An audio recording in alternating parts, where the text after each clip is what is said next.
буюрсана 5000ден ашуун окуучуларыңыз бар экен. Дагы бир агай катары насааттарыңызды айтып кетсең. Мугалимдин тилеги эмне болот эле, дайым эле ушу бала жакшы болсо экен деп. Мен алса азыр мен окуткан окуучуларым баардыгы ата эне болуп калды, небере чеберелер болуп калды да. Мен Кучкор Башырбай 1946 декабрь айында туулганмын.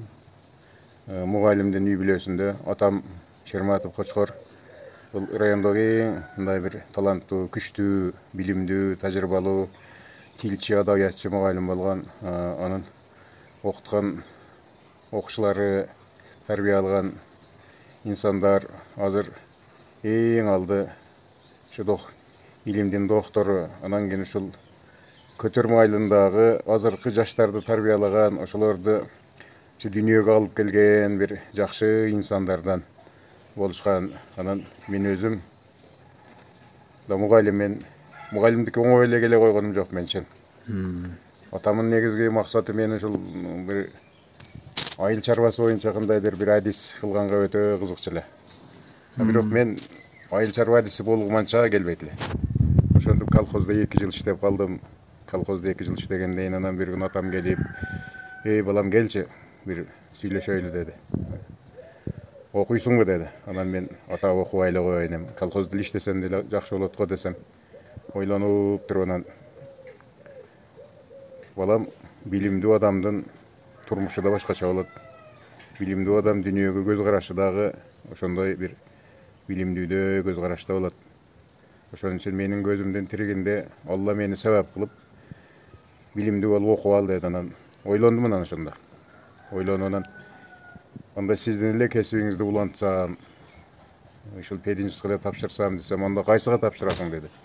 Анда өзү мектепте да кичине бир математикадан кичине жөндөм бар эле, кызыгат элем. Анда физматка эле тапшырайын десем макул деди. Анан ошол себеп менен Ош мамлекеттик университетинин физика математика факультетине 66 жылы тапшырдым. 1966 жылы. Аны 70 жылы бүтүп келип, эң биринчи эмгек жолуму мурда Энгилис атындагы 8 жылдык мектеп эле, мына Кыргыз Ата айылында. Ошол жерде 5 жыл иштедим. Ал 5 жыл иштегенден калган ушул ардактуу эс алууга чыкканга чейин өзүбүздүн башта Карл Маркс атындагы орто мектеби, андан кийин Тажыбай атындагы орто мектеп болду. Ушул жерде калган бардык тажрыйбамды, ишимди, бардык билимимди ушул мектептеги окуучуларга бердим десем болот да. Эмчен 30-20 31-32 жыл мектептин жетекчиси болупмун. Башталгыч класстын завучунан баштап эң акырында ушул мектептин директору болуп да 11 жыл иштедим акыры. Эми колуман келишинче ушу көтөрмө айылынын балдар кыздарына өзүм билимими, тажрыйбамы бердим десем болот. Анын ичинде балдарды катуу да тарбияладым, акырындык менен да тарбияладым.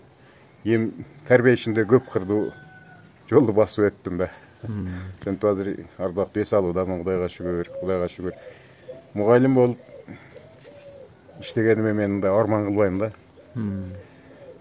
Себеби азыркы ушул мени тарбиялап чыккан, мен кичине ошол билим алышына, тарбияланышына кичине себепкер болгон бүтүн окуучулардын баардыгы Кудайга шүгүр кайсыл жерде болсо сыйлап, келиң агай, келиң ажагай дешип калат, азыр ажаба деп калышат дегенде өзүмчө эле кубанып, мен бул дүйнөдө бекер өткөн эмес экенмин, кандайдыр бир кичине элге пайдам тийген окшойт деген бир ниетте болуп, Кудайга шүгүр мындай кубанып калам да. Эми азыр Кудайга шүгүр эс алуудамын. Кудайга шүгүр балдар өзү менен өзү, Кудайга миң калла шүгүр. Бардыгы Алланын жолунда 5 вакыт намазын окушат, колдорунан келген жакшылык иштерди кылышат.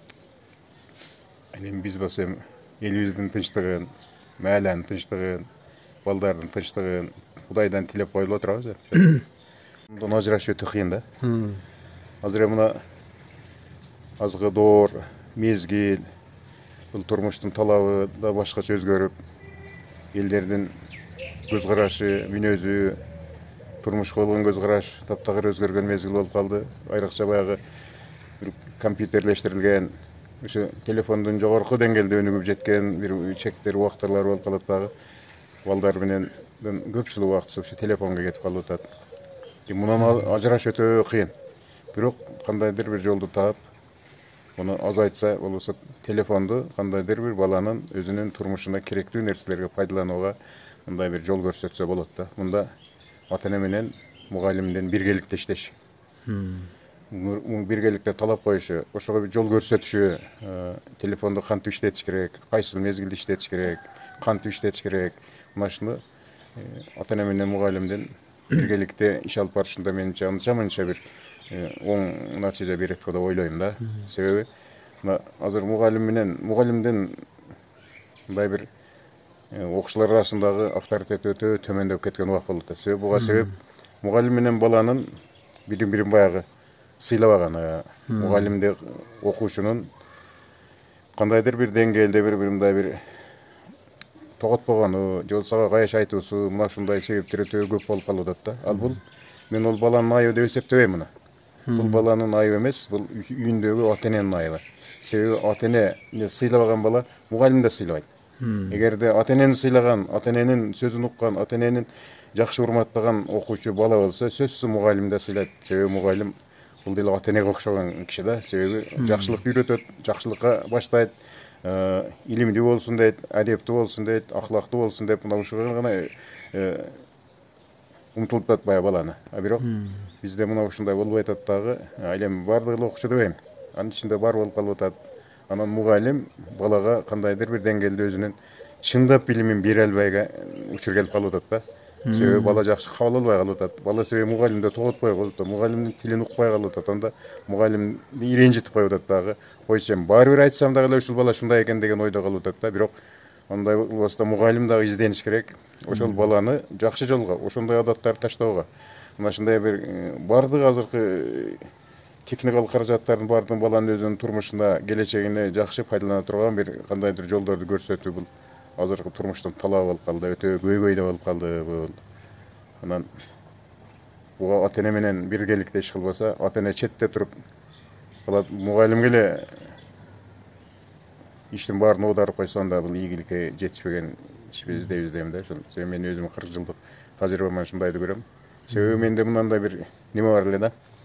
Баланы карап туруп, үйдө эмнени сүйлөшөт, үйдө эмне талкууланат, үйдө кайсыл нерселер көбүнчө сөз болуп калат. Мына ушуну баланын сүйлөгөнүнөн, жүрүм-турумунан, кыймыл-аракетинен ушундай байкай турган бир аз кичине жөндөм бар эле. Анан айтып койсо, агай сиз каяктан билесиз дегенде анан сен сүйлөгөн сөзүңөн эле билип алам деп койчу элем да.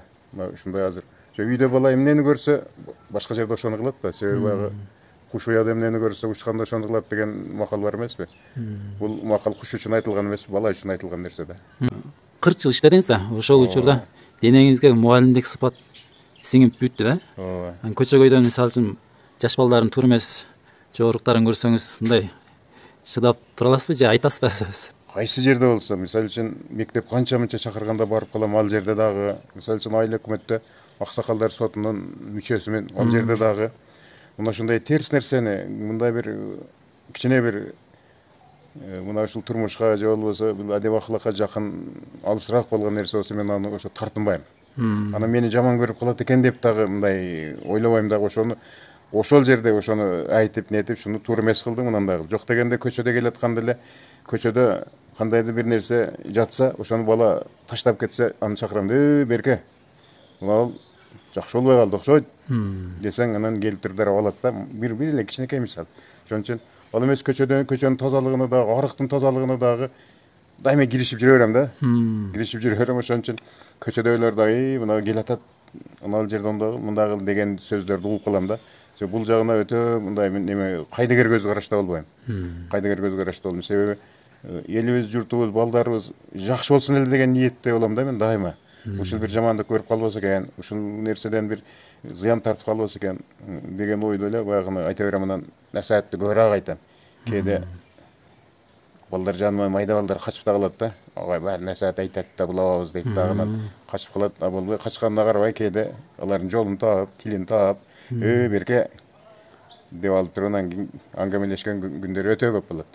Себеби баягы мугалим болуп 40 жыл иштегенден кийин, анан мугалимдин үй бүлөсүндө тарбиялангандан кийин ушундай бир калыптанып калат экенсиң.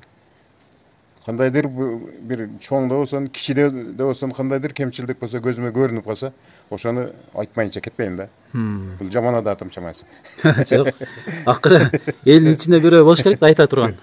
Баары эле мен айтсам жаман көрөт деп жүрө берсе болбойт да. Туура эле. Ошол принципти кармайм. Анан мен айтпасам, бул айтпаса ким айтат дейм да, аны айтып таштай берем. Анан бирок кийин ыраазы болуп калышат ушулар. Мисалы үчүн мектепке пенсияга чыккандан мен канча жолу чакырышты кайра. Бул эмес Завренок өзү дагы айтты, бул жерде аксакалдар жок дегенде 2 жыл иштеп бер деп. Анан айттым жок эми.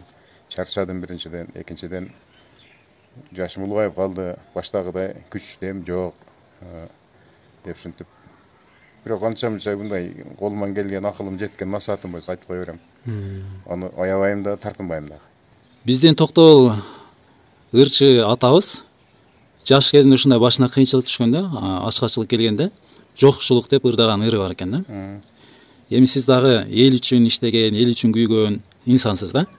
Мына ошондо кээ бир жеке тиричиликти мындай таштоого туура келет да. Ооба. Тойду, же дыйканчылыкты. Мына ошолордо мисалы үчүн эң сурай берейин э? Мисалы үчүн оор күн кайсыл болгон мисалы үчүн эл үчүн иштеп жатканда сиз үчүн жаштык кезиңизде мисалы. Эл үчүн иштегенде мына мектептин жаңы курулушу менин директорлук мезгилиме туш келип калды. Анан мектеп бүткөнүнө аябай сүйүндүк биз. Мектеп мугалимдер жамааты, ушул көтөрмө эли, ал эмес бүтүндөй ушул жерде ушу жакшы пикирдегилер ушундай сүйүндүк. Бирок сүйүнүүчүбүздү баягы мектептеги кээ бир нерселер кыйнап койду да. Мисалы, 1 жылдан кийин эле тамчы өтө баштады. Ал жерден тамчы өтөт, бул жерден тамчы өтөт. Мектепке жамгыр жааган күнү барсаң, мектептин кире беришинде баягы фойе деп коебуз, фойе кызылашка чейин суу болуп калган күндөр болуп калды да. Анан ошол мезгилде баягы Союздун таркайын деген убактары кыйынчылык өтө баягы белге тээп туруп калган убак болуп калды да. Анан ушунда айлам кетти. Же тамчыны токтото албайм, же башка, же материал таппайм, башканы. Ушул жерде бир мен ошол мезгилде өзүмдөгү үйүмдөгү тиричиликти ойлогонум жок да. Мектеп гана мектеп. Анан аксакалдар менен сүйлөштүк, жетекчилер менен сүйлөштүк. Анан бир кандайдыр бир бизнесмендер кичине пайда боло баштады, ошондо сүйлөштүк. Ошондо мектепти үстүн жапмайынча бул тамчыдан кутулушка мүмкүн эмес экен да. Анан ошондо проект жаздым. Проектим да тез келе койгон жок. Жооп келе койгон жок. Анан элге чыктым анан. Элге чыгып ошол мезгилде биздин көтөрмө айылында 3 сарай, канча сарай бар? 6 сарай болсо керектир. 6 сарай бар эле, 6 сарайда бүтүн баягы тамеки килген кичинекей навестер бар эле да. Анан айттым, ушул навестерди берсеңиздер.